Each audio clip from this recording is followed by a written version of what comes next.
एकनाथी भागवत अध्याय क्रमांक 9. आपण पाहतो यदुराजा आणि अवधूत दत्तात्रयांचा संवाद. यदुराजाला अवधूत दत्तात्रयांनी 24 गुरूचं वर्णन करून सांगितलंय आणि आता आपण शेवटला पाहतोय की मी ध्येयाकडनं काय शिकलो म्हणले. जे स्वतःचा ध्येय ना माझा, त्या ध्येयाकडनं मी काय शिकलो, मी ध्येयाला गुरु मानलं म्हणले. का म्हणले ध्येयाला गुरु, आपण ते काल पाहिलं. आता पुढे आणखी त्याच्या पुढे काय सांगते ते आपण पाहू आज. सृष्टवा पुराणी विविधान्य जया आत्मशक्त्या तुरुक्षान सरिसा स्पृश्य पृशुनम खंग दशात्मसायान तैशेत्तर तुष्ट हृदय पुरुषां विदाया ब्रह्मवलोक दिशनम मुदमाप देव. अनादि आत्मशक्तीच्या योगाने देवाने वृक्ष पशु पक्षी डास जलचर इत्यादी नाना प्रकारचे शरीर उत्पन्न केली, पण त्या निमित्ताने त्यांचे समाधान झाले नाही. मग त्यांनी ब्रह्मसाक्षात्काराला योग्य अशी बुद्धी ज्या शरीरात आहे अशा मानवी शरीराची निर्मिती केली, तेव्हाच तो संतुष्ट झाला. श्लोक क्रमांक 28. आपण पाहतोय की आता भगवंत यदुराजाला सांगते की सृष्टी तयार कशी झाली, हे विश्व कसं तयार झालं. एकच असणार जे ब्रह्म आहे, एकच असणार जे परमात्मा आहे, पण तो असा वेगवेगळ्या भूतामध्ये कसं काय दिसायला लागला आपल्याला, तर याला कारण माया आहे. आपण काल पाहिलंय सगळं. आता पुढचं सांगते ते काय, हेची जाणवया निजरूपा ते पूर्वी तेने श्री अनंते निज मायाची हाते केले बहुते शरीरे. म्हणजे पूर्वी अनंत अशा परमेश्वराने आत्मस्वरूपाला जाणण्यासाठी आपल्या मायेने अनेक शरीर उत्पन्न केली. बघा, अनंत असता जो असणारा परमात्मा आहे, जो परमेश्वर आहे, त्याने आत्मस्वरूपाला म्हणजे माझीच ओळख करून घेण्यासाठी त्याने काय केलं, म्हणजे त्याला खेळ खेळायचा होता ना. आता तोच असणारा अनेक रूपाने नाटला आणि परत त्याचीच ओळख करून घेण्यासाठी त्यांनी काय केलं होतं, अनेक प्रकारचे शरीर तयार केले होते मायेने, मायेच्या संबंधाने. एक केली जे भूचरे, एक ते केले खेचरे, एक केले जळचरे चरे आचरे ते के. त्यात काही भूमीवर सरपकणारी, बघा कोणते कोणते शरीर होते, काही जमिनीवर सरपकणारी, काही चालणारी, काही आकाशात उडणारी, काही पाण्यात राहणारी व काही स्थिर, काही चल शरीर, असे अनेक प्रकारचे शरीर निर्माण केले त्या भगवंताने. एके वृक्ष सर्प पशुदंश राक्षस पिशाच बक हंस मत्स्यकाच्छादिक अशेष सृजी बहुवस युनिते. झाडे साप पशु डास राक्षस पिशाच हंस बक मत्स्य कुर्म इत्यादी अनेक प्राणी जाती निर्माण केल्या. ऐशा 84 लक्ष योनी सृजोनी पाहे परतोनी तव निज प्राप्ते लागोनी न देखे कोणी अधिकारी. असे 84 लक्ष युनी निर्माण केल्यावर त्याने त्याकडे पाहिले, तेव्हा त्याला आत्मज्ञानाचा अधिकारी असे शरीर असलेला त्याला कुणीच आढळला नाही. हे सगळे ब्रह्मदेवाने सृष्टी तयार केली, असे अनेक शरीर तयार केले. म्हणजे अनंत असणारा जो परमात्मा आहे त्याने याच्याकडे पाहिलं, अरे मला एवढ्या सगळ्या शरीरामध्ये माझी प्राप्ती करून घेण्यासारखा अधिकारी कुणीच दिसत नाही. एकही शरीर असं नाही की ते माझी आत्मस्वरूपाची प्राप्ती करून गेली म्हणून, आत्मस्वरूपाची ओळख करून गेली म्हणून. एकही शरीर मला दिसत नाही याच्यामध्ये. म्हणून ऐशिया दे कोणी सृष्टी ते सुख न वाटेची देवा ते मग मानावी प्रकृती ते आदरी बहुते निर्मिले. अशा या सृष्टीला पाहून देवाला समाधान वाटले नाही. समाधान वाटलं ना देवाला, म्हणजे हा एवढा खेळ खेळायचा आहे, पण ह्या खेळामध्ये माझ्यापर्यंत परत येणारा कोण आहे. मग त्यांनी काळजीपूर्वक मनुष्य शरीर बनवले. मग त्यांनी काय केलं, काळजीने व्यवस्थित विचार करून मनुष्यासारखं शरीर तयार केलं आपल्यासारखं. बाहुल्य मनुष्य देही निज ज्ञान घातले पाही ते जेने ज्ञान देही विदेही पाही पावती. त्याने आत्मज्ञान प्राप्त करण्याची योग्यता निर्माण केली. बघा, आणि त्या मानवी शरीरामध्ये त्याला आत्मज्ञान प्राप्त कसं असं होईल असा अधिकार तयार केला त्यांनी, की ज्यामुळे देहधारी देहातीत होऊन शकतील. बघा, म्हणजे एवढे 84 लाख युनिट जेवढे आहे ना हे शरीर, ह्या सगळ्या शरीरामध्ये गुंतल्यानंतर पण यातून जर सुटका जर करून घ्यायचं असेल ना, तर मानव शरीर हाच एक साधन आहे फक्त त्या सगळ्यातून सुटून परत आपल्या आत्मस्वरूपाशी जाण्यासाठी. म्हणून ते फक्त मानवी शरीर त्यांनी ते तयार केलं, जो या देहाचं धारण करून काय करेल, आपली सुटका करून गेलं आणि काय होईल ह्याच्यातून ते एक जे मूळ बीज आहे, जो परमात्मा स्वरूप आहे, त्याच्यामध्ये विलीन होऊन जाईल. आहार निद्रा भय मैथुन सर्व योनीशे सम समान मनुष्य देहीचे ज्ञान अधिक जाण सर्वाशी. सर्व इतर युनीतील प्राण्यांना आहार आहे, निद्रा आहे, भय मैथून या चारच गरजा समान असतात. सगळ्या ह्याच्या 4 मुख्य गरजा आहेत ना सगळ्याच प्राण्यांना. आहार म्हणजे खाणं, निद्रा म्हणजे झोप, भय भीती आणि मैथून म्हणजे आपले संतान वाढवणं. ह्या चार गरजा सगळ्या ठिकाणी समान येतात. पण सर्वाहून अधिक जे ज्ञान आहे ते मानवी शरीरामध्ये. ह्याच्यापेक्षा अधिक जे ज्ञान नाही ते कुणाला आहे? मानवी शरीराला आहे. पण मानवाने काय केलंय ते दुसरीकडेच लावलंय. आता बघा त्या ज्ञानाचा वापर काय केला त्यांनी? भलत्याच कामासाठी करून ठेवलाय. दे कुणी मनुष्य देहाशी सुखे झाले भगवंताशी अधिकार ब्रह्मज्ञानाशी येणे देशी मतप्राप्ती. मग ते मनुष्य शरीर निर्माण करून भगवंताचे समाधान झाले आणि तो म्हणाला हा मनुष्य ब्रह्मज्ञानाचा अधिकारी आहे. जीवाला या मानवी देहात माझी प्राप्ती होईल. हा मनुष्यच काय माझी प्राप्ती करून घेण्याचा अधिकारी, इतर बाकीचे शरीर नाहीत. म्हणून त्याला काय होईल? आता त्या मानवाला माझा प्रयत्न म्हणजे माझा प्रयत्न त्यांनी केला प्राप्त करायचा, तर त्याला माझी सहज प्राप्ती होईल. पाहून या मनुष्यपणा जो न साधी ब्रह्मज्ञाना तो धाडीचा मेंढा जाना विषय चरणा विचारतो या असतो. बरं का, म्हणजे या मानव शरीरामध्ये येऊन जर माझी प्राप्ती नाही करता आली तर मग हे राजा तर नरदेह प्राप्त झाल्यावरही जो ब्रह्मज्ञान संपादन करत नाही तो लांब दाढीचा बोकड असे जाणावे. बघा, या मनुष्य देहामध्ये जन्माला आला आणि मनुष्य देहामध्ये जन्माला येऊन त्याने काही केलं नाही, त्या परमात्म्याची प्राप्ती करून घेतली नाही, तर तो कोण आहे म्हणले? लांब दाढीचा बोकड. कोण आहे? लांब दाढीचा बोकड समजून घ्या म्हणले. तो मनुष्य देहेचिनी ज्ञाने सचितानंद पदवी घेणे एवढा अधिकार नारायणे कृपालोकने दिदला. मनुष्य देहात येऊन ज्ञानाने सचितानंद पदाला प्राप्त व्हावे एवढी योग्यता या भगवंतांनी कृपाळून या मानवाला दिली आहे. किती मोठी कृपा केली भगवंतांनी, मनुष्य देह निर्माण केला. आणि जे सचितानंद स्वरूप जे असणार आपलं, कधी नष्ट न होणार, कधी नाश न पावणार, त्याला जन्म नाही, त्याला मरण नाही आणि सतत आनंदी असणार असं जे स्वरूप आहे ना, त्या स्वरूपाला प्राप्त करून घेण्याचं ही काय पद, एवढी योग्यता ह्या भगवंतांनी काय केली? या मानवाला दिली. मनुष्य देही ब्रह्मज्ञान पुढील जन्मी मी करीन म्हणे तो नागवला जाण सोलिवा ज्ञान त्यापाशी.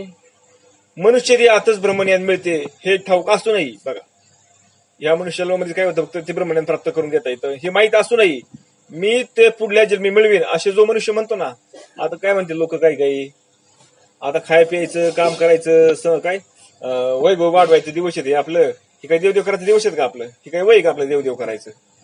सगळे पोरासुरांचे लग्न झाले म्हणजे जे त्या मार्गा लागले म्हणजे तो पुढे आपण देवदेव करायचा म्हातारपणी असे लोक म्हणतात. असे जे म्हणणारे असतात ना किंवा काय मी पुढल्या जन्मी आता बघू, ह्या जन्मी कुणी बघितलंय बघू, पुढल्या जन्मी मग बघू प्राप्ती करू देवाची, असे जे म्हणणारे असतात ना तो पुरता बुडाला समज म्हणजे पुरता. एकदा मनुष्य देहाची जी प्राप्ती झालेली ना, या मनुष्य देहामधून एकदा गेला तो देह सुकला आणि जर बाकीच्या देहामध्ये गुतला ना, कितीतरी कल्प गेले ना तरी परत त्याची सुटका नाही. म्हणून हे राजा त्याच्या जवळ सोलिव अज्ञानच असते. त्याच्यापाशी काय अज्ञानाचं नुसतं काय काढलेलं आहे? गाभा काढून गाभा. लब्ध्वा सुदर्लभी मिदम बहु संभावांते मनुष्यमर्थ दमनियत्यम इपहम दिरः तूर्ण यातेन पदेन मृत्युम यावान्नी श्रेयासाय विषाय खलम सर्वतायाम शात क्रमांक 29. अनेक जन्मानंतर अतिशय दुर्लभ असा मनुष्य जन्म मिळाला व तो जरी अनित्य असला तरी पुरुषार्थ प्राप्त करून देण्यास हाच योग्य आहे हे जाणून बुद्धिमान माणसाने येथे जोवर तो मृत्यूला वश झालेला नाही तोवर तत्परतेने मोक्षासाठी प्रयत्न करावा. एरवीचे विषय इतर युनितही मिळतात. किती सुंदर सांगितलंय श्लोकामध्ये. म्हणजे 84 लक्ष युनी प्रती जे कोटी कोटी फेरे होते तै नरदेहाची प्राप्ती अवचकेला ते निज भाग्य. 84 लक्ष योनी जीवाचे जेव्हा असंख्य फेरे होतात, 84 लक्ष युनीचे काय होतात? असंख्य फेरे होतात. एका युनीमध्ये कुटी वेळा जन्माला यावं लागतं. परत गाढवाच्या जन्माला गेला ना कुटी वेळा गाढव व्हावं लागतं, कुत्र्याच्या जन्माला गेला ना कुटी वेळा कुत्र होऊन यावं लागतं. एवढं फिरून सगळं आल्यावर असे किती 84 लक्ष युनी जीवांचं फेरा, एवढं सगळं फिरून यायचं तेव्हा कुठे भाग्याने त्याला नरजन्म मिळत असतो. मग आता मिळाला आपल्याला नरजन्म, मग आता ह्या पुढल्या जन्मी करायचं म्हणलं परत एवढे फेरत बसावं लागेल आपल्याला, तेव्हा परत मनुष्य जन्म मिळेल आपल्याला. मग कधी बघून त्याची प्राप्ती व्हायची? म्हणून आता मिळलाय ना, मग आता प्राप्त करून घ्यावा का नाही आपण? जो मनुष्य देही जन्मला तो परमार्थाशी लगीतला एवढा लभ्य लाभ झाला पितरी मागेला उत्साहो. अहो जो नरजन्म प्राप्त झालेला आहे त्याच्या भाग्याचा परमार्थ लिहिलेला असतो. मनुष्य जन्म मिळाला म्हणजे त्याच्या काय भाग्यात मध्ये काय, त्याच्या भाग्यामध्ये प्रारब्धामध्ये परमार्थ आहे, प्राप्ती करता येईल तुला असं लिहिलेलं आहे. म्हणून पितर मोठा आनंद मानित असतात. बघाची पितर असतात ना, पितर आनंद मानतात, चला हा तरी आता आमच्या कुळाचा उद्धार करी, असे आनंद मानित असते. पण झाली या मनुष्य देह प्राप्ती, परमार्थ साधू भोगा अंते, एवढी येत नाही निश्चिती मृत्यू प्राप्ती अनिवार. पण मनुष्याचा जन्म प्राप्त झाला असता जर आधी सर्व भोग भोगू व नंतर परमार्थ साधन करू असे जर म्हटले तर तेवढी या देहाची शाश्वती नाही. मृत्यू टपून बसलेला असतो, आहे का नाही. घडी घडी काळ वाट्याची पाहे, अजून किती आहे अवकाश. काळ काय केलेला, लपून बसलेला, टपूनच बसलेला आहे. कधी घाऊ घालला त्याच्यावर, कधी संपत आणि कधी याला मी उचलतोय, आहे का नाही. सांगा बरं. मग आता सगळे भोग बघून प्रपंच करून सगळं वैभव मिळवून आणि मग परमार्थ करू असं म्हणून एवढं आयुष्य आहे का आपल्याला, आहे का एवढं आयुष्य. कोणाला कधी जावं लागेल सांगता येते का. असं नाही काय की आता मी 100 वर्ष जगन म्हणजे आता 100 वर्ष माणसाला आयुष्य म्हणजे 100 वर्ष जगन, असं काय आहे का काम सांगू शकतो का कोण. असं काही नाही. गर्भातच जावं लागतंय, गर्भाच्या बाहेर आले की तरी लगेच जावं लागत आहे. गर्भातून बाहेर आले वर्षभर आले तरी जावं लागत आहे. 2 वर्ष 10 वर्ष 5 वर्ष 8 वर्ष राहिलं तरी जावं लागत आहे. 50 वर्षात जावं लागत आहे आणि 100 वर्षात पण जावं लागत आहे. तसं कोणाला किती येते सांगू शकत, कोणीच सांगू शकत नाही आयुष्य किती येते. मग किती सावध राहिलं पाहिजे, किती सावधून परमार्थ केला पाहिजे ना आपण, पण नाही करीत. मृत्यू न विचारी गुणदोष, न म्हणे देश विदेश, न पाहे रात्रं दिवस करीत नाश तात्काळ. मृत्यू कधीही गुणदोष पाहत नाही, हा चांगला आहे मग ह्याला राहून देऊ, हे वाईट आहे मग ह्याला उचलू, असं कधी मृत्यू म्हणतो का. असं म्हणत नाही ना. आता चांगलं आहे, याला अजून कळलं नव्हतं, भगवंताची प्राप्ती करून घ्यायची, पण ह्याचं गुण चांगले तर मग आपण ह्याला ठेवा भगवंताची प्राप्ती करेल, असं म्हणतो का मृत्यू. काय नाही. ज्याचं भरलंय ना, चला कोणी का असा ना. मग देश परदेश यांचा विचार करत नाही. तो म्हणतो का ह्या देशातील मध्ये ह्या देशातून त्या देशामध्ये गेलाय, आता त्या देशातून परत स्वतःच्या देशात आला म्हणजे घरी आला म्हणजे मग आपण त्याला घेऊन जाऊ, असं म्हणतो का मृत्यू. काय नाही. असं चालता चालता कुठं पण रस्त्याने असू द्या, गाडी चालू असू द्या, किंवा विमानात बसलेला असू द्या, किंवा दुसऱ्या देशात जाऊन बसलेला, वेळ आली ना त्या ठिकाणी त्याला लगेच काय टपकुन येऊन घेऊन जातो. रात्र दिवस पाहत नाही तो, तत्काळ काय करतो तो, झडप घालतो आणि त्याला उचलून घेऊन जातो. देह जयपासुनी झाला, तये पासुनी मृत्यू लागला, जेवी सापे बेडूक धरला गेळू लागला लवण मिशे. सापाने जसे बेडकाला धरावे तसा जन्मापासून मृत्यू देहाच्या पाठीशी लागलेला असतो. बघा, सापाने काय करावा, ते बेडकाला धरावा, आणि बेडूक काय करतो, त्याच्या जिबीने किडक खात असतो. मागून सापाने गिळलाय, त्याला अर्धा गिळलाय, पण तो काय करतो, जीभ काढतो, किडूक आलं त्याला टपकून घेतोय, जीभ लांबून. किडूक आलं गेलं टपकुनी जीभ लांबून त्याला घेऊन खातोय. पण त्याला कळतंय का, त्याच्या लक्षात येतंय का आपल्याला पण निम्मा गिळलंय म्हणून काळाने. तसं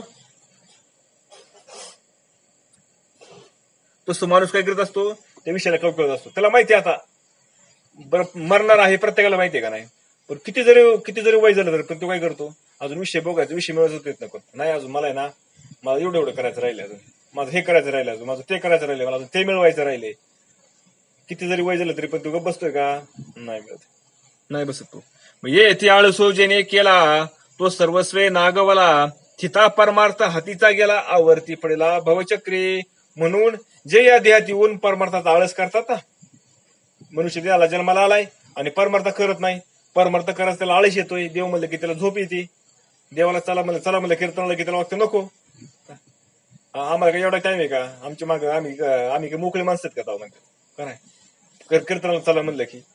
असं परमार्थाचा त्याला आळस येत असतो आणि सर्वस्वी नाश पावतात. काय करतात ते, सर्वस्वी स्वतःचा नाश करून घेतात, परमार्थ हातचा घालतात, भवचक्राच्या भवऱ्यामध्ये सापडतात. भवचक्र म्हणजे ही 84 लाख युनी आहे ना, 84 लक्ष युनी, ह्याच्यामध्ये बोंबलत फिरत बसतो. परत लवकर सुटका नाही त्याची इथून.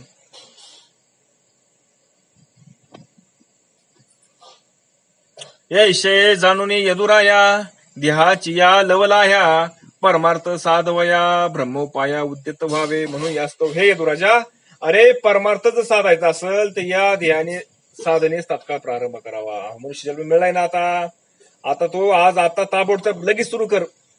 काय करायला सुरुवात कर, लगेच साधन करायला सुरुवात कर, बघू त्याचं भजन करायला सुरुवात कर, लगेच आता ताबडतोब लगेच सुरुवात कर. तुला कळलं ना, ज्या क्षणी कळलं तुला त्या क्षणी लगेच चालू कर.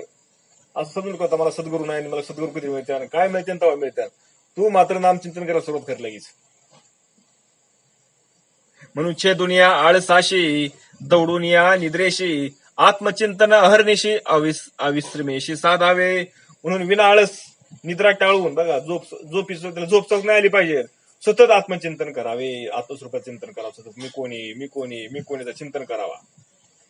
म्हणून रणी रिघालिया शुराशी, न जनिता परचक्राशी, विसावा नाही क्षत्रियांशी, तेने वेगेशी साधावे. ज्याप्रमाणे रणांगणात युद्धासाठी निघालेला शूर शत्रूला जिंकल्या वाचून विसावा घेत नसतो. एखादा युद्ध करायला निघालाय आणि जोपर्यंत तो आता युद्ध करायला निघाल्यामुळे जोपर्यंत पुढचा हरत नाही किंवा हा हरत नाही, युद्धाचा काय होतं निकाल लागत नाही, तोपर्यंत हा बसतो का? मग त्याला भूक झोप काय ते बघितच विचार करतो का? काही नाही. त्याप्रमाणे जीवाच्या कराराने परमार्थ साधावा. त्याप्रमाणे काय करावं, ह्या जीवाने परमार्थ आपलं साधून घ्यावा. साधवाया आत्मलग्न, सावधान बीजवराचे मन, तेने साक्षेप आपण सायुज्य लग्न साधावे. बीजवराचे मन लग्न लवकर उरकण्यासाठी उतावेळ असते. बघा, बीजवराचे मन लग्न उरकण्यासाठी कसं असतं, ते उतावेळ असतं. तसे जीव आणि शिव यांच्या लग्नासाठी उतावेळ व्हावे. नवीन नवरा आणि नवऱ्याचं लग्न करायचं, त्यांना मग कसं त्यांना असं वाटतं आता कधी माझं लग्न होईल, कधी होईल, आता लग्न जमलं म्हणजे किती उतावेळ होतात ते. तसं म्हणले जीव आणि शिवाचं लग्न लागण्यासाठी त्या मुमुक्षाने कसं राहिलं पाहिजे, उतावेळ झालं पाहिजे. कधी माझं ऐक्य होईल, कधी मला तो परमात्मा केलं, कधी मला तो परमात्मा केलं, अशी त्याला तळमळ लागली पाहिजे. रायाचे इकुलते एक, चुकल्या अवचटे बालक, तो जीवी शोधी सकळ लोक, ती विनीत चूक साधावे. राजाचा एकुलता एक पुत्र हरवला तर जसा सगळे नगर शोधावे तसा आत्मसुखाचा शोध घ्यावा. म्हणले राजा आहे आणि राजाचा मुलगा हरवला. आता मला सांगा बरं, कोण गप बसन? अख्ख्या राज्यातली प्रजा काय करेल, त्या मुलाचा शोध घ्यायला सुरुवात करेल, गेल का नाही? तसं म्हणले आपण ह्या देहामध्ये आल्यानंतर आपण सुद्धा आपल्या आत्मसुखाचा शोध घ्यायचा प्रयत्न केला पाहिजे. नेमकं मी आत्मस्वरूप आहे, मी कसं आहे, नेमकं माझं खरं स्वरूप काय आहे, कोण आहे मी, आहे कोण आहे मी, याचा करावा विचार. म्हणजे ज्ञानेश्वर निवृत्तीचा कोण आहे मी, नेमका कुठून आलोय मी, मला कुठं जायचंय, मी कशासाठी आलोय, याचा शोध घेतला पाहिजे. काळाचा चपेट घात, जव वाजला नाही येथ, तव साधवया परमार्थ आयुष्य व्यर्थ न करावे. जोवर काळाने झडप घातली नाही तोवर परमार्थ साधावा. बघा, जोपर्यंत आपलं आयुष्य शिल्लक आहे ना या देहामध्ये, तोपर्यंत परमार्थ साधून घ्यावा. याच देहामध्ये जिवंत असतं, मरणाच्या आधीच परमार्थ साधता येतो, मेल्यानंतर परमार्थ साधता जो म्हणेल ना, मेल्यानंतर आम्हाला मुक्ती मिळेल, हा ही चुकीचं आहे. बघा, जिवंत असतानाच मुक्ती प्राप्त करता येत असते. म्हणून आयुष्य फुकट घालू नये आणि त्यांनी काय करावा, सगळ्यात महत्व परमार्थ साधायला द्यावा. पण आपण सगळ्यात महत्व कुणाला देतो, विषय भोगाला, आणि राहिला वेळ तर मग परमार्थाला. मग शेवटी वेळ शिल्लक राहतच नाही. नरदेहाचे आयुष्य प्रपंचाच्या हरुषे, विषयाचे विलासे भोग पिशे नर झाले.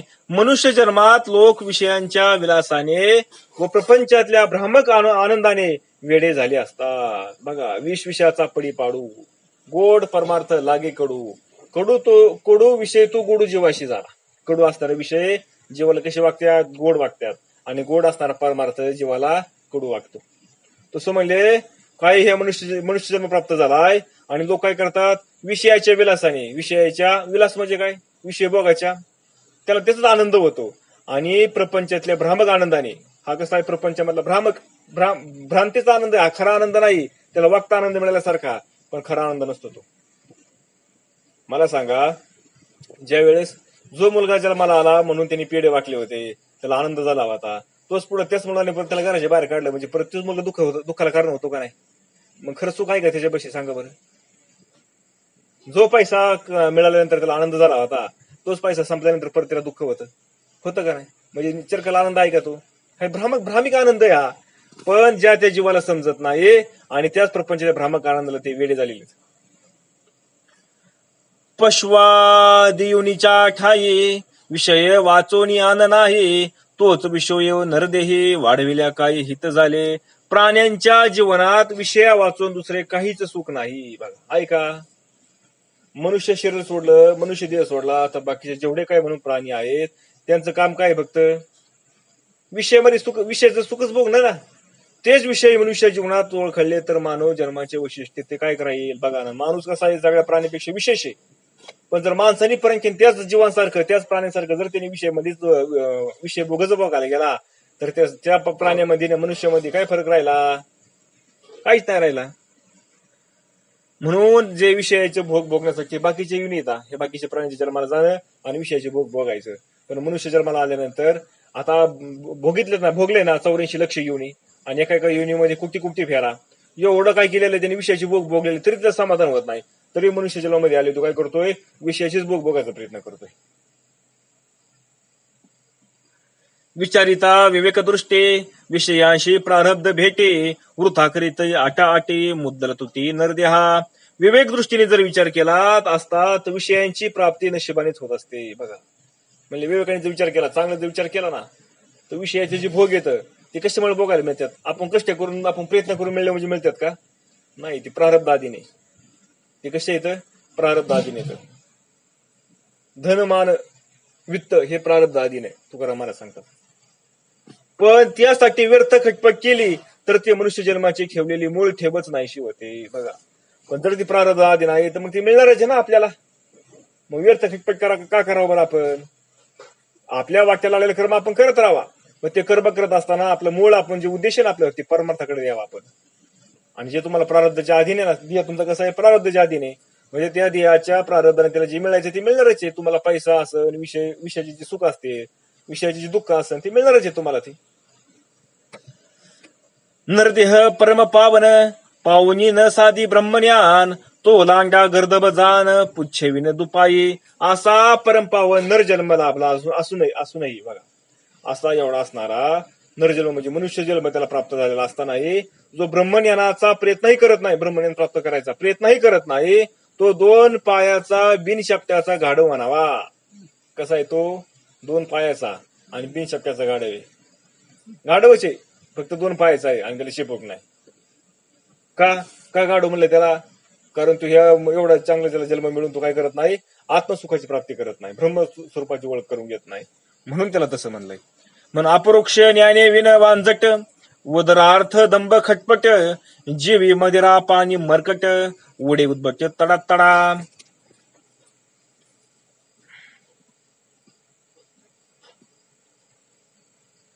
अपरोक्ष ते आत्मसाक्षात्कार वाचून केवळ पोट भरण्यासाठी दांभिकपणा साधनांचे सोंग आणणे म्हणजे विषय मद्यपी माकडासारखी उड्या मारणे वय. आत्मसाक्षात्कार करून घेत नाही, पण पोट भरण्यासाठी काय करतोय? माळा घालतोय गळ्यात, टिळे लावितोय. हे सगळं करणं म्हणजे काय? हा दांभिकपणा आहे, दांभिकपणा. आणि हे काय? या साधनाने जे परमात्मा प्राप्त करून घ्यायचं आहे ना, त्याचा वापर तो काय करतोय? पोट भरायला करतोय. मला सांगा ना, हे कीर्तन प्रवचन ऐकणं सांगणं याने काय आहे? परमार्थ साध्य करून घेणं. पण तो काय कशासाठी वापरला? त्याने तो पोट भरण्यासाठी वापरला. आणि हे म्हणजे काय? जणू काय एखादं दारू पेलेल्या माकडाने उड्या मारावा ना, तसं म्हणले. ब्रह्मज्ञाने विन शास्त्रज्ञ ते अंधारीचे खद्योत जाण अज्ञान निशी माझी तेज घन सूर्योदय कोण त्या देखे. आणि ब्रह्मज्ञाना वाचून नुसती व्यावहारिक शास्त्रे जाणणारे बघा, ब्रह्मज्ञान म्हणजे ब्रह्म स्वरूपाचं अपरोक्ष ज्ञान त्याला झालं नाही अजून, पण काय केलं त्याने? व्यावहारिक शास्त्रे फक्त शास्त्राचा अभ्यास करतोय. हे ग्रंथ वाच, तो ग्रंथ वाच, तो ग्रंथ वाच, त्याचा अभ्यास कर, ते पाठांतर कर आणि सांग. मग असं करणं म्हणजे अंधारात चमकणारे काजसारखं आहे. म्हणजे काजसारखं वाचून पाठ करून दुसऱ्याला काय सांगतोय? त्याचा अनुभव घे ना तू. काय केलं पाहिजे? त्याचा अनुभव आपल्याला आला पाहिजे. प्रत्येक ग्रंथांनी सांगितलंय ना, ते आत्मस्वरूप म्हणजे काय, ब्रह्मज्ञान म्हणजे काय, ह्याचा आपल्याला सच्चिदानंद स्वरूप म्हणजे काय याचा आपल्याला अनुभव आला पाहिजे. ह्याला अपरोक्ष ज्ञान म्हणायचं. हे अपरोक्ष ज्ञान त्याला मिळालं पाहिजे, पण त्याचा प्रकाश अंधारापुरताच असतो. पण जसं म्हणजे असं करणं म्हणजे काय? नुसतं शास्त्राचा अभ्यास करणं आणि दुसऱ्याला सांगणं म्हणजे ते अंधारात काजू चमकण्यासारखं आहे म्हणले. आणि तो काजूचा प्रकाश कसा असतो म्हणले? त्याच्या पुरताच असतो. ते फक्त सूर्य उदय झाला की कोणालाही तो दिसत नाही. वागतं का? मग होतं का इथं सूर्य रात्री काजू चमकत होते ना, आता कुठे गेले? असं होतं कधी? दिसतच नाही ते. त्याप्रमाणे म्हणजे हे शास्त्र लोक अंधारातच अज्ञानाच्या प्रांतात बडबडणारे. ज्ञान सूर्य पुढे त्यांना कोण विचारतो सांगा बरं? तसे शास्त्राचा अभ्यास करून पाठांतर करून करणारे काय ती तेवढ्या पुरतच काजोळी चमकणारे आहेत म्हणले. ह्याला कोण विचारतो परत? असे किती आले की किती काही गेलेत? हाय का कुणाचं ठिकाण सांगा बरं? शास्त्र पाठांतर करून कीर्तन प्रवचन करणारे पण साधू संतांच्या मार्गाने जाऊन त्याचा अनुभव घेणारे थोडे येत. ब्रह्मज्ञाने विन संन्याशी नटाच्या ऐशे मुंगन त्याशी सकोल मिष्टान्न भक्षेशे वृथागी ऋषी नाशिले. ब्रह्मज्ञानापासून जे संन्याशी होतात, ब्रह्मज्ञान प्राप्त करून घेत नाही पण संन्याशी झाले, त्यांचे मुंडन नटाच्या नाटण्यासारखी असते बघा. म्हणजे संन्याशी नाही पण ब्रह्मज्ञान नाही पण संन्यास घेतलाय म्हणले काय, सगळे लोकांचे केस काढलेत, मुंडन केले सगळं, संन्यासी भव्य कपडे धारण केलेत. म्हणजे कसं म्हणले फक्त वर होते नाट्यासारखा नाटलाय तो, आतमध्ये काय नाही, आतमध्ये संन्यास पाण्या नाही, आतमध्ये सगळे काय आसक्तीचे. हे ते गिरूचा व्यर्थ नाश करतात. गिरू उभी वाचू दे मला. गिरू म्हणजे काय, गिरूचा नाश करतात म्हणजे मिष्टान्नाला सोकावलेला असतात बघा. ते काय करतात, ते मिष्टान्न म्हणजे फक्त चांगलं खाया प्यायला सोकावलेले असतात. मने विषयांचे अभिलाषण धरुणी करते वेदाध्यायन ते वर्षाकाळीचे दरदुर जाण कर्दम पाणी जलपते. मनात विषयांचे अभिलाषा धरून जे वेदांचे अध्ययन करतात बघा, मनामध्ये काय करतात, विषयाचे अभिलाषा, आणि चाललं काय सगळं वेदांचा अभ्यास, विचारसागर वाचतोय का ना, पंचकर्णी वाचन पंचदशी वाचन करतोय, त्याचा अभ्यास करतोय, भागवत वाचतोय, ज्ञानस्कंदाचा, ज्ञानेश्वरी वाचतोय. हे सगळं करणं म्हणजे काय म्हणले, विषयाचा अभ्यास धरून वेदांचा अभ्यास करणे म्हणले. ते पावसाळ्यातील मलिन पाणी पिऊन डाराव करणारे काय बेडकासारखे म्हणले. म्हणजे काय, ह्याचा अभ्यास करायचा आणि डाराव करायचं कुठपर्यंत, जोपर्यंत पावसाळ्याचं पाणी तोपर्यंत, वेगळं पाणी असतं ना तोपर्यंत त्यांनी डाराव करायचं. नंतर त्याचं कुठं जातो ते कळत नाही, पाऊस संपला की. विषय प्राप्ती लागी मौन ते बकाचे बक ध्यान विषय बुद्धी जे गायन ते खरे देखुनी खरं भुके. विषय प्राप्तीसाठी जे मौन पाळून देण्याची सोंग करतात बघा. काय करतात, काय विषय प्राप्त करण्यासाठी दाखवायचं, सोंग करून दाखवायचं, काय गप बसायचं, बोलायचं नाही कुणाला, मौन धारण करायचं आणि ध्यान धारणा केल्याचं सोंग आणायचं. त्यांचे ते ध्यान बगळ्याच्या ध्यानाप्रमाणे असते. त्यांचं ध्यान कसं असतं, बगळ्याचं ध्यानाप्रमाणे असतं. बगळ्याचं ध्यान कसं असतं, पाण्याच्या कडेला, नदीच्या तलावाच्या कडेला, नदीच्या कडेला नाही, तो काय करतो, असं डोळे दाखवून बसतो गप, पण बारीक त्याचं लक्ष असतं.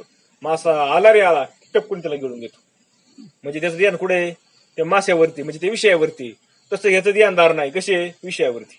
कोण येतोय का, कोण एखादा येतोय का जाळ्यात सापडणारा, त्याच्यासाठी. म्हणून विषयाच्या लाभाची इच्छा मनात ठेवून जे गातात, प्रभू गुणगान करतात, ते म्हणजे गाढवीला बघून वरगणाऱ्या गाढवाप्रमाणे मूर्ख असतात. बघा ना काय सांगितलं साधू संतांनी. ते असं म्हणजे काय म्हणले, कीर्तन करायचं, प्रवचन करायचं का नाही, शिष्य परिवार करायचा, पण आतमध्ये त्यांच्याकडून काहीतरी आपल्याला मिळावा हे आसक्ती आहे का नाही, त्यांच्यापासून आपल्याला विषय मिळावा ही आसक्ती. आसक्त ठेवून करणं म्हणजे काय, त्या प्रभूचं गुणगान गाणं करणं म्हणजे त्या गाढवीला बघून वरगणाऱ्या गाढवाप्रमाणे मूर्ख आहेत म्हणले सगळे. किती एकनाथ बाबाने किती झाडलं सांगा बरं, तर कळतंय का आपल्याला. विषया लागे उपन्यास नाना युक्तीचे विलास जे विपिंड देखुनी वायस करती बहुवस अति शब्द. विषय प्राप्तीसाठी अनेक युक्त्या प्रयुक्त्या योजणारे लोक बघा, विषय प्राप्तीसाठी, विषय प्राप्त व्हावा म्हणून काय करतात, अनेक वेगवेगळ्या युक्तीला योजवायच्या. अनेक मला सांगा, ह्या परमार्थामध्ये सगळे एक व्यापार झाला बघा. विषय बघण्यासाठी, पैसा मिळवण्यासाठी साधन झाले हे परमार्थ. म्हणजे सुद्धा दिंग्या काढणं, कीर्तन करणं, प्रवचन करणं, हे काय सगळं हे साधन आहेत पैसे मिळवण्याची. थोडी लोक येतं, लय थोडी लोक येतं बघतो मोजण्यासारखी, की जे काय येतं फक्त समाज प्रबोधन म्हणून काम करायचे म्हणून करतात. पण बाकी जास्त करून काही सगळे धांबिक भक्ती आहे. म्हणून लोक म्हणजे पिंड पाहून त्या भोवती काव करणाऱ्या कावळ्याच्या लायकीचे जाणावे बघा. असे जे लोक म्हणजे कसे येतं, म्हणजे श्राद्धाचं पिंड पाहिलं ना त्यांनी, आणि पिंड पाहिले की त्यांनी जवळ जाऊन काव करावा, असे लोक येतं. त्याची आशा कशाची, पिंड मिळायची. तसं ह्या लोकांची कीर्तन करायचे, प्रवचन करायचे, लोकांना सांगायचं, पण आशा काय, 2 पैसे मिळावं काहीतरी आपल्याला यांच्याकडनं, त्याची आशा आहे त्याला. पोट भरवाया भांड सायरा वाजविती तोंड तैशे विषया लागे वितंड शास्त्र पाखंड बोलते. पोट भरण्यासाठी तमाशाचा खेळ करणारे जसे काही संवाद करतात बघा, पोट तमाशामध्ये काय करतात, वेगवेगळ्या कला करतात ना. काही वगैरे वेडवाकडे बोलायचं, काही करायचं, लोकांना हसवायचं, आणि मग लोकांनी त्यांना बोलवायचे आणि त्यांना पैसे द्यायचे. तसं म्हणजे हे वितंडवान लोक ज्ञान सांगण्यामध्ये काय करतात, कीर्तनामध्ये अलीकडे तिसं सुरू झालंय ना, लोक रंजवायचे, हसवायचे लोक. मग लोकांना हसवलं म्हणजे लोक म्हणतात हवा लय भारी महाराज येतं. मग भले 50-50 हजाराचं 30-30 हजार 35-35 हजार सुपारी घेऊन जायच्या. लोकांना काय खरेदी शास्त्र ते सांगायचंच नाही, पण फक्त रजवाचं काम करायचं. म्हणजे काय हे बलबर ते अर्थ काढतात ना, काहीतरी वेगळं तरी सांगत बसायचं, म्हणजे लोकांना फक्त रंजवायचं. हे म्हणजे काही ही सगळी धार्मिक भक्ती आहे. हा काय सगळा बाजार आहे बाजार. म्हणून विषय वासना धरुणी थोर, बाह्य मिरविती आचार, जेवी कागाचा शौचाचार, निष्ठा तत्पर मानशी. कावळा जसा मनात विष्ठेचे चिंतन करतो, पण वरून शुद्धतेचा डोल मिरवतो. कावळा काय करतो, मनामध्ये काय चाललं त्याचं विष्ठा मिळावं कोणाची तरी मिळते का खायला, हा, पण वरून काय शुद्धतेचा डोल आणायचा, मिले निर्मळ आहे, मिले चांगला आहे, आणि आतमध्ये चिंतन कशाचं आहे, कोणाची विष्ठा मिळते का खायला. हा, तसे ढोंगी लोक मनात विषय वासना धरून बाह्य सदाचाराचा आव्हानतात. तसे जे ढोंगी आहेत ना, ते काय करतात, मनामध्ये विषयाची वासना आहे, पाकिट किती मध्ये पाकिट, अजून काय मिळते आपल्याला, आणखी कोणते विषय मिळतात आपल्याला, कोणते भोग भोगायला मिळतात, ह्या इच्छा ठेवून ते काय करतात, सदाचाराचा आव्हानायचा. गळ्यामध्ये माळा मोठमोठ्याला, कपाल केळा वेळा लावायचा, काय मग शिष्य परिवार आपल्या शिष्य संघ ठेवायचे, मग हिंदी महाराज महाराज महाराज करायचं. काही काय चालले जाऊ द्या मरुद्या. आलंय म्हणून बोलायची पाळी ती. हृदय धरुणी जीविकाचा आग, करती अग्निहोत्रायाग, जीवी वेश्या विकोणी अंग, चालवी सांग संसारा. बघा आता तर काही सांगितलंय, म्हणले वेश्या जशी देह विकून पोट भरते ना, वेश्या काय करते, स्वतःचा देह विकते आणि पोट भरते, तसे हे उदर भरण्यासाठी यज्ञ करतात, अग्निहोम चालवतात. कशासाठी, पोट भरण्यासाठी.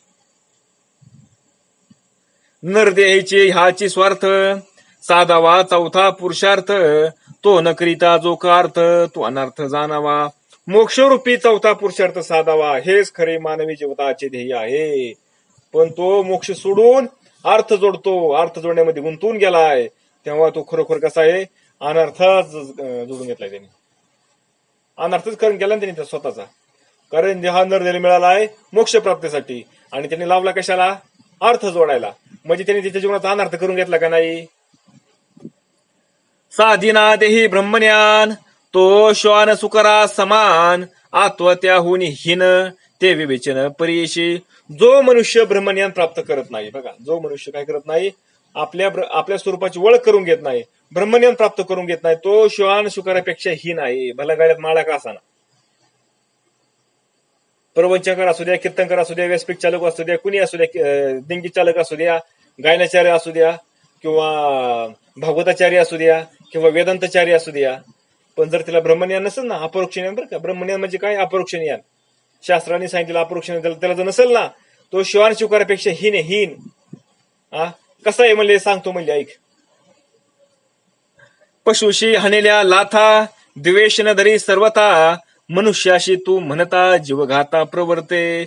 पशुला वाकेल तेवढ्या लाथा मारल्या तरी तो द्वेष मनात बाळगेत नाही. त्याला किती लाथा हाणला, त्याला काय वागतं का, काय नाही. पण मनुष्याला अरे तू वगैरे म्हटले की तो लगेच काय करतो, मारायला उठतो. इकडे म्हणलं ना कार्य म्हणलं की किंवा लगेच इकडून आरे करतो, किंवा ह्याने आरे केले की तो म्हणतो लगेच कार्य, लगेच असं होतंय. पण तसं जनावराला हाना बरं तुम्ही, ते काय करतात, गप माही करतात, मान खाली बसतात, का नाही गावारतात उलट ते. पशुशी लोभ नाही संग्रहता, एक आहार होय बक्षिता, मग उरले अर्था त्यागी सर्वता तत्काल. बघा पशुला जर पशुचा संग्रह करण्याची भाव नसते का, नसते. आता आपल्या दारामध्ये गाई म्हैस येतं, ते काही संग्रह करून ठेवतात का. आता जर पोट भरलं म्हणजे बास, नंतर ते विचार करतात का, नाही करत. हे पशु पक्षी दिसतात तुम्हाला, सांग बरं ह्यांचे काय आहे का त्यांच्या हे भरलेल्या धनधान्याचे, त्यांच्या अशा काय म्हणतो आपण त्याला, नाही कोट्या भरल्यात का, सांगा बरं. जशा आपल्या भरलेल्या असतात तशा ते संग्रह करत नाहीत काही. पोट भर खातो तो, उपाशी कधी राहतो का तो पक्षी, ते प्राणी कधी उपाशी राहतात का. नको असेल ते खुशाल टाकून देतो तो, जे खायचं असतं ना ते खातो, बाकीचं जे पोट भरलं ना बाकीचं राहिलं तुझं खुशाल टाकून देतो. ते आपलं बघा बरं, पोट भरलंय आपलं, वर्षाचं खायला आहे, 2 वर्षाची तयारी करतो, 2 वर्षाचं खायला 3ऱ्या वर्षाची तयारी करतोय. पैसा मुबलक की अख्या आयुष्याला पूर्ण एवढा पैसा आहे, पण माझ्या पोरांना झालं पाहिजे, त्याला कमी नाही पडलं पाहिजे, माझ्या नातवाला कमी नाही पडलं पाहिजे, माझ्या पोरांच्या पोरांना सुद्धा कमी नाही पडलं पाहिजे, एवढी तयारी झाली जीवायची. म्हणजे संग्रह करणं का काय. मनुष्याचे लोभिष्टपण, गाठी असलेल्या कोटी धन, पोटा न खाया पण त्या मागत्या गीता प्राण त्याजिल. पण माणूस किती लोभी असतो पहा, कोट्यावधी धनाच्या राशी जरी असल्या तरी पोटभर खात नाही तो, नको नको नको म्हणतो का. म्हणले का सगळं खाऊनच घाण करायची का, खाऊन काय होतं म्हणले, त्याची सगळी घाण होती म्हणले, खाऊन घाण करायची का, अशी म्हणते. ते एवढी चिंता करतो की ते जर धन जाण्याची किंवा देण्याची वेळ झाली तर त्याच्या प्राण्यावर पेटल्यासारखं होतं म्हणजे, कासावीस होतो म्हणले. आणि आयुष्यभर साठल धन असतं ना, आणि ती जायची वेळ आली कसं होतं, तो कासावीस होतो. म्हणतो आमचं कसं व्हायचं आता, परत कसं व्हायचं, त्याला झोप येत नाही रात्रीची. सांगा बरं, अख्खं आयुष्यभर ते परमार्थ केलेला असतो आणि शेवटी सुद्धा त्याला कळत नाही आपण काय करतोय ती. त्याला काय वागतं, त्याला वागतं माझं कसं व्हायचं परत. पण त्याला आता आयुष्यभर परमार्थ ज्यांनी केलाय त्याला एवढं कळत नाही का, सांगा बरं. देवाची शेवटी आले त्याला एवढं तर कळावं का नाही, हा देह प्रारब्धाच्या आधी नाही, जसं नशिबात असं तसं होईल म्हणून. सायं प्रातरम चिंता पशुषे नाही सर्वथा, मनुष्याची चिंता पाहता जन्मशंता न राहे. पशुला कधी दुसऱ्या दिवसाची किंवा संध्याकाळची सुद्धा चिंता असते का, पण माणसाची चिंता मात्र जन्मोजन्मीची संपत नाही. म्हणून त्याला जन्माला यावं लागते परत परत परत परत का, चिंताच संपली नाही ना. घरावर आसक्ती, संसारावर आसक्ती, ह्याच्यावर आसक्ती, त्याच्यावर आसक्ती. नसलेलं बरं नाही, हे जाम गुतावतं. ही घरण दारण पैसा नाडका नाही गुतवत का, सांगा बरं मला, गुतवत का नाही हे जाम असल्या म्हणजे. मला सांगा, आयुष्यभर तुम्ही रुपया साचून पोटाला चिमटा घेऊन तुम्ही कष्ट करून घरदार बांधायचं, सगळं तिथं करायचं आणि आयुष्यभर मस्त की पोरांना त्याच्यावर आयुष करायची आणि मरताना मात्र आपली वाचण्याची मध्ये गुतायची. म्हणजे आयुष्यभर काय केलं आपण, सगळं अख्खा दियाची झीज केली, कशासाठी केली, ती कमावण्यासाठी केली. आणि मरताना परत काय केलं, त्याच्या आसक्ती धरून याला आलं परत कुत्रा होऊन त्या जन्माला त्याचं राखण करायला. म्हणजे हे बंधनाचं कारण आहे का नाही एवढं सगळं मिळवणं, म्हणजे आहे का नाही बंधनाला कारण. मग काय त्याच्या वाचून पडलं, नशीब आहे तेवढं मिळणारच आहे ना. मग बिंदास परमार्थ करावं ना आपण, करावं का नाही बिंदास परमार्थ, सांग. नशीब आहे तेवढं मिळणारच आहे ना. मग बिंदास काय करावं, जेव्हा केलं काम तेवढं करावं आणि बिंदास राहावा. मग म्हणायचं नाही ना, बघा ना आपण नुसतं बसून येईल आणि ते किती लोक पळतात, आहे का आपल्याला काय. आणि जे पाळणारे म्हणायचो काय याला कामच नाही ना, जेवत कामच नको करायला. अरे पण त्याचे प्रारंभ मिळते ना त्याला, जसं असं तसं. तो केव्हा बसून त्याला आलं काम करायला, ते करतोय काम. पण तो परमार्थ करतोय त्याचा शिव करतो का, परमार्थ शिव करतो का विचार, आत्मा म्हणजे काय, ब्रह्म म्हणजे काय, देव म्हणजे काय, ध्येय म्हणजे काय, करतो का विचार कधी त्याने केला त्याचा कधी अभ्यास. असं आहे बघा सगळं चाललेलं. त्याची हाव कधी संपत नाही, जन्मजन्मी हाव संपत नाही त्याचे. आणि वासना शिल्लक राहते मारताने, आणि परत कुत्रा होऊन येतो, गाड होऊन येतो, गाय होऊन येतो, बैल होऊन येतो, परत त्या दारात आणखी मांजर होऊन येईन, नाही झालं तर किडामुंगी होऊन येईन परत त्या घरामध्ये राहायला. घर नाही का किडामुंगी नसतात काय दावा, ते सग म्हणतात माझं घर आहे. पाली सग म्हणतात माझं घर आहे, कारण ते माझं घर म्हणतात म्हणजे ते मागल्या जन्मी त्यांनी त्याचं काहीतरी त्यांचं हे झालेलं असतं, त्यात काय त्याचा वाट्यातच असतो त्याचा. म्हणून ते काय होतं, त्यांची आसक्ती असते त्या घरावरती, त्या माणसांवरती. म्हणून ते परत त्या घरामध्ये किंवा त्या घराभोवताली येत असतात. ही असं उगच होत नसतं, काय ऋणानुबंध असतात आपले मागल्या जन्माचे सगळे. म्हणून कुणी काय होऊन येतं, कुणी काय होऊन येतं, कुणी झाडं होऊन येतं, कुणी गवत होऊन येतं, कुणी दगड होऊन येतं, असं येते. अमित धन असता गाटे, चिंता अनिवार्य मोठी, नाथिलेची भय घे पोटे, अविश्वासी सृष्टी नरदेही.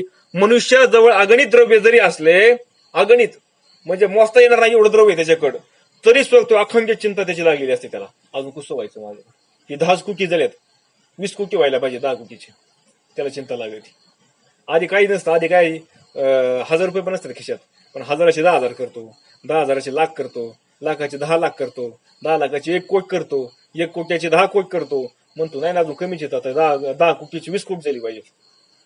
मग त्याची हाव संपली का, संपत नाही. ही बुक वाढत चलती का नाही बुक. आज 500 रुपये आले ना, 1000 आज 500 आले ना, उद्या 1000 आले म्हणजे बरं वाटेल, उद्या 1000 आले, 1500 आले म्हणजे बरं होईल, बरं आले 1500, मग 2000 आले म्हणजे बरं होईल. हाव संपत्ती का, वाढत चलती हाव त्याची वाढत. मग तो उगाच भय बाळगतो. मनुष्याला सगळ्या जगाचा विश्वास वाटत असतो, त्याचा कोणावर विश्वास राहत नाही बरं का अशा माणसाचा. जरी मरो टेकले शरीर, तरी व्यवहारी साधी वृत्त शत्र, पाया शोधून बांधी घर, पोत्र पौत्र नांदवाया. बघा, मरणाची वेळ जरी आली तरी तो काय करतो, वेतन शेतीवाडा यांचा व्यवहार करीतच असतो. बघा काय करतो तो, शेतीवाडा नाही काय करता कमी कमी पाणी मारीन घरावर बांधकाम चाललं असेल तर, नाही काय करता मागं जाऊन शेण मागं वडेल जनावरांचं, वासरं सोडीन, वासरं आखडीन त्याला खायला टाकीन. पण बंद होत नाही त्याचं, ते केलं नाही पाहिजे असं नाही, केलं पाहिजे. पण मूळ आपला जे हेतू आहे ना, जे मूळ आपलं जे आहे ना, काय परमार्थ करणं, परमार्थ करण्याला आपण कमी नाही पडलं पाहिजे. ते मूळ उद्दिष्ट आपलं असावं. येशी दुस्तर चिंता पशुशी नाही सर्वता, आता मैथुनाची कथा एक तत्वता सांगेन. मग तो मुले नातवंगे नांदवीत म्हणून मजबूत पाया घालून घर बांधतो, अशी दुस्तर चिंता पशूंना मुळेच नसते. असते का बरं? जनावर बघते का आता माझं घर व्हावा, आधी मी सपरात राहत होतो, आता आमचा पत्रा व्हावा, का नाही शेड व्हावा मोठं, आम्हाला खायला गव्हाण व्हावा, असं वागतं का? आता खाली खडकी वाजतात मग कोबा व्हावा, असं वागतं का जनावरांना? आता मैथुनाची स्थिती सांगतो म्हणजे बघा, आता हे झालं कशाचं, विषयांचं. आता मैथुन कसं असतं ते सांगतो म्हणजे ऐका. पशुशी ऋतुकाळी मैथुन, मग स्त्रियशी नातळे आपण, पुरुषाशी नित्य स्त्री सेवन, गरोदर ही जाणन सोडी. बघा, पशूला ठराविक हवामानामध्ये काम वासना असते. बघा ना, आपण म्हणतो ना ते पशु माझा वाली, त्यावेळेस ते काय होतं, त्यांचा गर्भ राहतो. पण एरवी ते मादीला स्पर्श करत नाही जोपर्यंत त्यांची काय होत नाही, नरही त्या मादीला स्पर्श करत नाही, मादी काय सुद्धा काय करत नाही, त्याची इच्छा करत नाही जोपर्यंत ते ऋतुकाल येत नाही तोपर्यंत. पण मनुष्य मात्र नित्य श्रीसंग करत असतो. पण मनुष्याचं कसं आहे का, तो रोज तरी श्रीसंग करेल. गरोदर स्त्री असली तरी ती सोक सोडित नाही. तो गरोदर स्त्री असेल ना, तिला सुद्धा सोडत नाही. एवढं मैथुन मग बघा पुरुषाकडे, या मनुष्याकडे. काम क्रोध सुलभता चिंता निंदा अतिवर गर्वता, हे मनुष्याची माथा पशुची सर्वता शिना. म्हणून चिंता लोभ अतिगर्व हे सारे विकार फक्त मानवाला असतात. पशुच्या योनीमध्ये हे नसतात. त्यांना काही गर्व काय, कशाचा गर्व करते ते, चिंता काय, लोभ काय, काय नसतं त्यांना. पशुला मुळीच नसतात ह्या गोष्टी सगळ्या. म्हणून न साधिता आत्मज्ञान, केवळ जे विषय जन, ते श्वान सुकरा परिसहीन, माणूस पण त्या नाही. म्हणून अवधूत दत्तात्रय सांगते यदुराजाला, अरे यदुराजा म्हणले, आत्मज्ञान न मिळवता जे केवळ विषय असतात ना, ते श्वान शुक्राहून नीच म्हणावेत.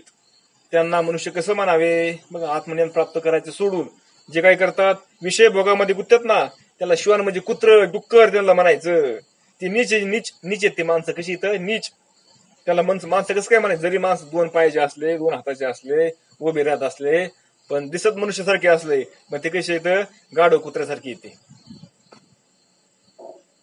विषयांचे जे सुख जाण, ते स्वर्गी नरकी समान, जे इहलोकी भोगी श्वान, ते स्वर्गी जाण इंद्राशी. विषय सुख स्वर्गात व नरकात सारखेच असतात. विषय सुख कसे येतं स्वर्गामध्ये नरकामध्ये? सारखेच येतं. या लोकात कुत्रा जो विषयाचा आनंद घेतो, तसा स्वर्गात इंद्र विषयांचा आनंद घेतो. बघा, या लोकांमध्ये जसा कुत्रा विषयाचा आनंद घेतो ना, तसा स्वर्गामध्ये इंद्र आनंद घेतो. म्हणजे मैथुनाचं सुख जसं मृत्यू लोकांमध्ये आहे ना, तसं स्वर्गामध्ये आहे. काही फरक नाही त्याच्यामध्ये. इथं मनुष्य देहा वाचुनी, पशु पक्षादी नाना येऊने, त्या विषय भोगा लागुनी, विषय छेदनी नरदेह. इतर पशु पक्ष्यांच्या जाती केवळ भोगासाठी आहेत. बघा, हे जे जाती आहेत ना बाकी पशु पक्ष्यांच्या, या काय फक्त भोग भोगण्यासाठी. तर पण मनुष्य जन्म मात्र विषय भोग तोडण्यासाठी आहे. बाकीचे पशुचे जन्म कशासाठी येतं? भोग भोगण्यासाठी येतात. आणि मनुष्य जन्म कशासाठी? ते भोगलेले भोग आता परत तोडण्यासाठी. आता परत नको ते भोग भोगायला. पण आपण काय करतो, पशुच्या योनीमध्ये भोगतो, पण मनुष्याच्या मध्ये आलो तरी पण आपण काय करतो, परत तेच भोग बघायचा प्रयत्न करतो. होय, मला घर पाहिजे, मला हे पाहिजे, मला ते पाहिजे, मला ते पाहिजे, ते पाहिजे, काय काय पाहिजे. आतापर्यंत काही भोगलं नाही का पशुच्या योनीमध्ये? म्हणून तो नरदेह कैशिनी जोडे, ते प्राप्तीचे कठीण घाडे, ते सांगणे तुझं पुढे परीक्षणे वाढे विभागू. असा मनुष्य देह केव्हा व किती भाग्याने प्राप्त होतो ते मी तुला सांगतो, ऐक. म्हणजे असा असताना मनुष्य जन्म आपण जे व्यर्थ लावितो ना विषय भोगाला, ते किती कष्टाने प्राप्त होतो म्हणले ते सांगतो. म्हणजे ऐक. अत्यंत सुकृते स्वर्गा चढे, अत्यंते पापे अधोगती घडे, पाप पुण्य निशेष झडे, तै आतुडे निजमुक्ती. जीवाला अतिशय पुण्यामुळे स्वर्ग मिळतो. बघा, त्या जीवाला मनुष्य जन्मामध्ये आला, त्याने भरपूर पुण्य केलं की त्याला स्वर्गामध्ये जाता येतं. आणि अतिशय पाप केलं तर नरक बघून पशु आदी जन्माला जावं लागतं. त्याला पाप पुण्य समान झालं की त्याला मनुष्य जन्म मिळतो. व पाप पुण्य निश्चित संपलं की तो मुक्त होतो. पाप संपलं, आता पाप शिल्लक नाही, पुण्य शिल्लक नाही, तो मुक्त झाला. पण जे पाप पुण्य समान सर्मी, ते मनुष्य देह आक्रमी, जन्म पावे कर्मभूमी, आश्रम धर्मी सुमेधा. पण मनुष्य जन्म प्राप्त झाला म्हणजे तो बुद्धीने युक्त होऊन आश्रम धर्माचे आचरण करतो. बुद्धीने आश्रम धर्म म्हणजे 4 आश्रम आहेत ना, गृहस्थ आश्रम, संन्यासी आश्रम, वानप्रस्थ आश्रम आणि ब्रह्माश्रम, का नाही? म्हणून साक्षेपे मनुष्य देह जोडे, ऐसा करिता तब न घडे, आवचटे हाता चढे, भाग्य चोखडे जयाचे. म्हणून मनुष्य जन्मानंतर पुन्हा मनुष्य जन्मच प्राप्त होईल, हे शाश्वती नाही. बघा, आता मनुष्य जन्म मिळालाय, आता पुढचा जन्म आपल्याला म्हणून माणसाचंच मिळेल हे सांगू शकत नाही, कुणीच सांगू शकत नाही. म्हणून ज्याचे मोठे भाग्य असेल ना, त्यालाच ते अकस्मात प्राप्त होतं. अकस्मात कवचित कदाचित एखाद्याला लय भाग्य असेल त्याचं चांगलं तर त्याला प्राप्त होतं, नाहीतर ते बाकीचेच जन्माला जातात. कुत्र, मांजर, चापण, खुरटण, काही चिमण्यान, माशे, घरातल्या माश्यान, मावळ्याच्या माश्यान, काय अनेक जन्म आहेत 84 लक्ष येऊन. म्हणून मोले अनर्घ्य रत्न येते, तैसा चिंता मनी नये हाते, तेवी भूत युनिय जन्म होती पर मनुष्य देव प्राप्ती दुर्लभ. बघा, रत्ने किंमत देऊन किंमत विकत घेता येतात. पैसे दिले ना, अनमोल असताना रत्न आपल्याला विकत घेता येतात. पण चिंतामणी काही तसं मिळतो का? चिंतामणी किती पैसे दिले चिंतामणी मिळेल आपल्याला? त्याप्रमाणे इतर युनीचे जन्म येतात, इतर युनीमध्ये जन्म आपल्याला लगेच मिळतात, पण मानव जन्म मात्र दुर्लभ आहे. मनुष्य जन्म मिळणं कसं आहे, फार दुर्लभ आहे. म्हणून ज्याला आता मिळालाय ना, त्यांनी उगाच त्याला वायाला घालू नाही, त्यांनी काय करावं, आपलं हित करून घ्यावं ह्या मनुष्य जन्मामध्ये. ऐसा नरदेह पाहुणी देख, जो न साधीचे ब्रह्मसुख, त्या जना माझी परममूर्ख विश्वासघातक देवाचा. नर जन्माला येऊन जो ब्रह्मानंदाची साधना करीत नाही, तो खरा मूर्खच आहे. बघा, नर जन्माला आलाय आणि कोणती साधना करत नाही, ब्रह्मस्वरूपाची साधना करत नाही, तो मूर्ख आहे. मूर्ख. ब्रह्मस्वरूपाची साधना केली पाहिजे. ब्रह्मस्वरूपाची साधना करत नाही, पण बाकीचं त्याचं सगळं चाललंय थोतांग. तो मूर्ख आहे म्हणले. तो देवाचा विश्वासघात करणारा आहे. त्यांनी काय केलंय, स्वतःचा विश्वासघात केला, देवाचा पण त्यांनी विश्वासघात केला. म्हणून करावं का नाही आता मनुष्य मिळेल आपल्याला म्हणलं साधना देवाची? हा, करावं का नाही साधना? परत मिळेल का मनुष्य जन्म? का घालायचा विषय बहुतेक कुत्र होऊन यायचं परत इथं या मोठ्या गडाला हे करायला, काय करायला, येड घालायला, जमिनीला जमुल्याला का नाही, घराला गोठ्याला येड घालायला यायचं का परत कुत्र होऊन इथं? निजात्म प्राप्ती लागुनी देवे केले मनुष्य येऊनी, तो देवाचा विश्वास बुडवणे, विशेषी होणे निजपतन. देवानी आत्मज्ञानासाठी योग्य म्हणून मानव निर्माण केला आहे. बघा, आत्मज्ञान प्राप्त व्हा म्हणून त्यांनी काय केलाय, देवानी माणसाचा जन्म तयार केलाय. पण देहाचा विश्वासघात करून मानव विषय लंपट होऊन आत्मघातच करतात. पण काय झालंय, मानव देहाचा लंपट झालाय, देहाचा दास झालाय आणि विषय बघासाठी तो काय करतो, स्वतःचा आत्मघात करून घेतो मानव. म्हणून होते पितरांचे मनोगत, पुत्र होईल हरिभक्त, कुळ उद्धरेल समस्त, विषय प्रतिहत न केले. आपला मुलगा हरिभक्त होईल व कुळाचा उद्धार करील अशी आई वडिलांची आशा असते, पण मुलगा मात्र विषयासक्त होतो आणि निराशा करतो. आता अलीकडच्या आई वडिलांना पण इच्छा नाही आपल्या मुलाने काय करावा, आत्मस्वरूपाची प्राप्ती करून घेऊ म्हणून, हा, कुळाचा उद्धार करावा. हाय का आता अलीकडच्या आई वडिलांना पण त्यांना वाटतं हे देवदेवाचे काय नादी लागले, त्यांनी पण विषय आम्ही जे केलं तेच करावं. त्यांनी भरपूर संपत्ती कमवून ठेवावा, त्याला कमी नाही पडली पाहिजे. हो का सकळ भाग्याचे फळ, मनुष्य देह गा केवळ, ते करावायास फळ वैराग्या घेळम्या केले. सर्व भाग्याचे फळ अशा या नरदेहाचे साफल्य व्हावे म्हणून मी तीव्र विरक्ती धारण केली आहे. बघा, म्हणून काय सांगतात अवधूत यदुराजाला, मग हे सगळं मला साध्य व्हात करता यावं, माझ्या ठिकाणी वैराग्य यावं म्हणून मी काय केलंय, तीव्र विरक्ती धारण केली आहे. आता हा देह मिळलाय ना, आता याची सुट्टी द्यायची नाही, आपलं हितच करून घ्यायचं असं मी ठरवलं, असं अवधूत दत्तात्रय यदुराजाला सांगतेत. हेच याच्याकडनं मी शिकलोय. आता आपण इथं थांबू. पुंडलिका वरदारी विठ्ठल श्री ज्ञानदेव.